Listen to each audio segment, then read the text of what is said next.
masasabi mo na sa pagiging judge ni Catherine? Ang galing niya. Yun lang. Proud ka? Of course. Kathden fans, ito na nga ha. Kumakalat ngayon sa social media itong post na may official title daw yung project ng Kathden, no, na pareho sila mga kasombrero or magtatambal sila sa panibagong project.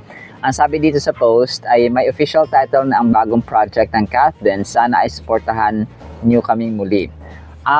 Ito po, sorry po, pero I would like to debunk or kailangan i-debunk natin to or i-refute mga customers kasi hindi ito totoo. Ito yung sasabi natin na ayokong magkalat ng, parang ayokong mag-gain ng views dito. Tapos mali yung information nating ibabahagi sa ating audience para lang for the sake of views mga kasombreros. Ako dito, pag totoo, pag mali ako. So, ganun po mga kasombreros. Or I accept kung mali po ako. Kung kaya nagpapasalamat ako sa mga viewers na nagko-comment na, oh, mali information mo, tapos dinodouble check natin. So, yun po, no. Ayoko pong mag-root yung ating channel sa mali at saka maling information mga kasombreros or fake news. So yun po, no, sorry po sa nag-post dito. And then si Mami Min, may isang fan dito sa PGT backstage na tinanong siya, no, na kumaga pa kung ano masabi niya sa performance ni Catherine sa pagiging judge sa PGT and so on. So yun yan, no, nagagalingan syempre si Mami Min, tapos proud na proud. And then pinagsalita na lang ng fan na anong masabi and then invite yung mga viewers para po sa panonood, no, ng Pilipinas Got Talent mga kasombreros. And si Ma'am Catherine din ay nag-post sa kanyang Facebook official account mga kasombreros nung nag-gain na views ng Pilipinas Got Talent pilot week, no, unang linggo nila. That was March 29 nga, no, at tapos sa March 30 Sunday mga kasombreros. So madami, no, yung sa views nila nung Sabado lang. Nag-trending pa sila, no, sa Twitter, sa number one trending sila, yung hashtag na Pilipinas Got Talent 2025 na hashtag.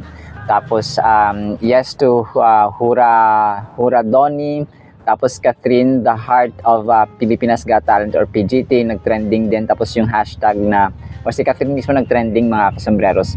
And then yung views nila dun sa pilot week, first day, no, March 29 ay 275,424.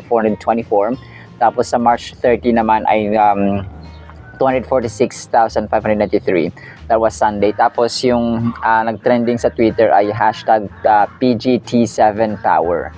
Tapos kasi pang 7 season na po ito ng PGT. Tapos marami pa, no, naging trending din si Donnie Prime Jurado, Catherine Says Yes, and so on mga kasombreros. Kasi ang kulit din, may mga kanya-kanyang sipa, may kanya-kanyang twist actually ang bawat season mga kasombreros.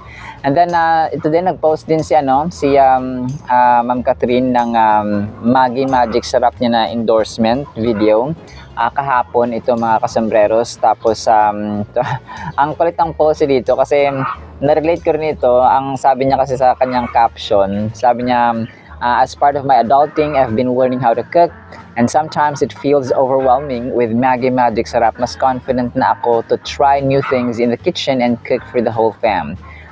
If you want to start your cooking era, hashtag Just Cook with Magic, don't be afraid to take the first step. And kung gusto mo ng masarap, it's time to try Maggi Magic Sarap. Parang patalastas na ako dito. Pero na-relate ko dito yung pagluluto kasi ever since sinabi ni Mark at saka ni Marvin, yung kasamahan nila sa Hello Love Again sa Canada pa, ay pinagluluto talaga ni Ma'am Catherine si Sir Alden doon, no. And even yung mga kasamahan nila sa cast or sa set mga kasombreros, pinagluluto ni Ma'am Catherine. So super sweet nito kasi maraming mga artista talaga ang nasuswitan din dito kay Ma'am Catherine mga kasombreros kasi medyo clingy siya. Nakita ko sa mga pictures at videos nila na kunwari may mga fans or mga close sa kanya, talagang nakakbay siya, talagang clingy siya mga kasombrero. So kung kaya one of the most loved actresses or celebrities talaga ito si Ma'am Catherine mga kasombreros. And then ito, sobrang ito yung last item ko ito mga kasombreros. Alden Richards Building an Empire Beyond the Spotlight. So pinost ito ng, if I'm not mistaken, Pep or a Philippine Entertainment Portal. So tama itong caption kasi dun sa Viva companies nga nila na press con lately ay marami siyang projects behind the scene or behind the camera mga kasambero. So nagbe-build siya ng empire, nagbe-build siya ng kumbaga pa ng legacy ng business, ng ventures, kaliwat kanan na franchises mga kasambreros, sa filmography, sa paggawa ng pelikula, sa pag-support ng mga pelikula, yung kanyang Myriad Entertainment or Myriad Events Corporation mga kasambreros, nagbi-build sila ng empire. Kumaga pa lumalawak at lumalaki mga kasambreros ang sakop ng inyong Pops Alden when it comes to building legacy, no? Dumadaming pera, dumadaming staff, dumadaming negosyo, structures and so on. So grabe, no? Sana man lang, no, kahit na dito maambunan tayo ng ni Pops Alden, ano kayang pagiging super blessed mga kasambreros. Pero alam kung darating ang time para sa atin, no, kahit nasa inyo dyan na mga viewers ko po, mga kasambreros and mga katinatics. Alright, so sa tamang panahon ng ating Panginoon. So yan po sa ating Kathleen items para po sa ating Word of God. Is sobrang ganda po nito. 2 Peter chapter 1 verses 5 to 7. I will be using English and Tagalog versions.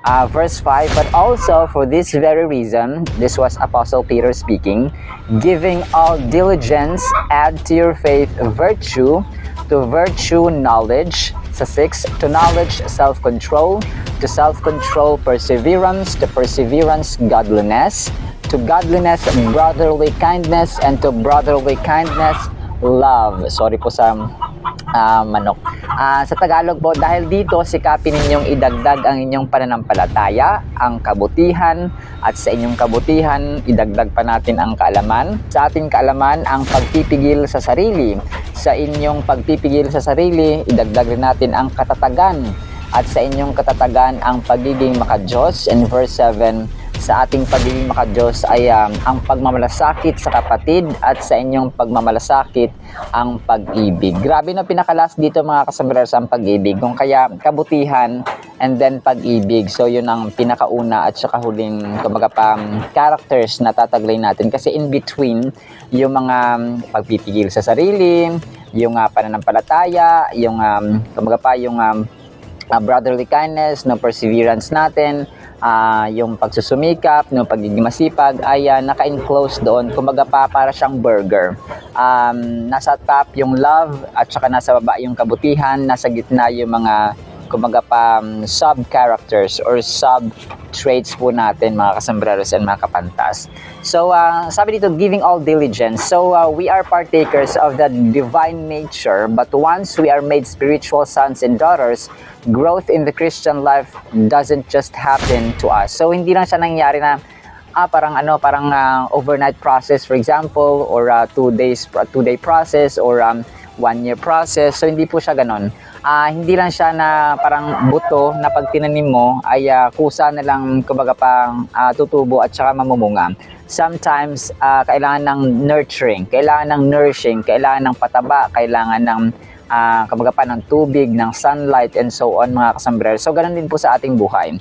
May mga kumbaga pa may mga aspects na kino-consider natin para lumago tayo bilang mga anak ng Diyos and even sa ating pamilya. Kasi ang family natin kapag tayo walang pag-ibig, no? Walang kabutihan, walang kasipagan, walang pagmamalasakit, walang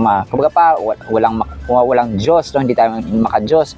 So nagkakaroon ng hidwaan. Okay? Dito nagsisimula yung misunderstanding, dito nagsisimula yung konting tampo, konting galit, at saka pag lumago ang tumubo at saka lumaki ang galit mga kasambreros ay yung iba malala ay nagkakaroon pa ng separation at hindi na nagpansinan hanggang sa kamatayan. So mamatay na si ganito, mamatay na si ganyan, kahit relatives mo for example, kahit kapatid, kahit na pinsan o kahit na kaibigan, ay hindi tayo kumbaga pa nagpapatawaran sa bawat isa. So kaya sabi dito, sabi pa sa next verse is add to your faith virtue, no, kabutihan mga kasambreros. And we begin our life with God with faith, but with faith progresses into virtue, knowledge, self-control, perseverance, godliness, brotherly kindness, and love.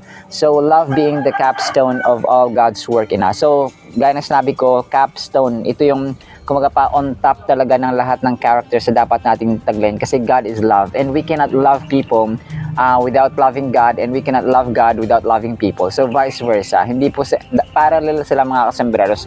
They should be connected and related sa bawat isa. Hindi pwedeng sinasabi, mahal ko si Lord, pero kagalit mo yung kapatid mo, yung kaibigan mo, yung kapitbahay mo, or yung pamilya mo. So, hindi mo na pwedeng sabihin na, mahal ko si Lord pero hindi ko mahal ang tao, or mahal ko ang tao, hindi ko mahal ang Diyos. So, hindi po pwedeng ganun because tayo po ang exact representation, tayo po ang exact image ng Panginoon, mga kasambreros. Yes, may mga taong unlovable. Hindi sila po, ba't mamahalin yun? Yung tao dito, ang sama-sama na ugali, parang ganun. So, yung mga ganon, so po pwedeng iwasan mo, pero wag kang magtanim ng sama ng loob kapag tayo po ay nagpakita ng pagmamahal, ng care sa kanila, ng concern, tas nireject nila, choice nila yon, no, freedom nila yun, mga kasambreros. Pero ang ginawa mo, you did your part. Gawin natin yung part natin kung nireject tayo, kapag iniwan tayo, so it's better stay away, no, parang ganon. Kung kinakailangan, pero kapag nasa pamilya mo, wala talaga tayong choice, no? Kung kaya dapat malalimang pananampalataya, malalimang Bible study, malalimang pag-pray, malalimang action ng pag-ibig din yung gagawin natin sa kanila. Kasi kahit na mag-Bible tayo buong araw, kung hindi tayo nagpapakita ng care and concern at pagmamalasakit sa kanila, o pagmamahal sa kanila in general, sa ating magulang, sa ating kapatid, no, sa ating kasama sa bahay, ay useless din po ang lahat kasi faith without work is dead.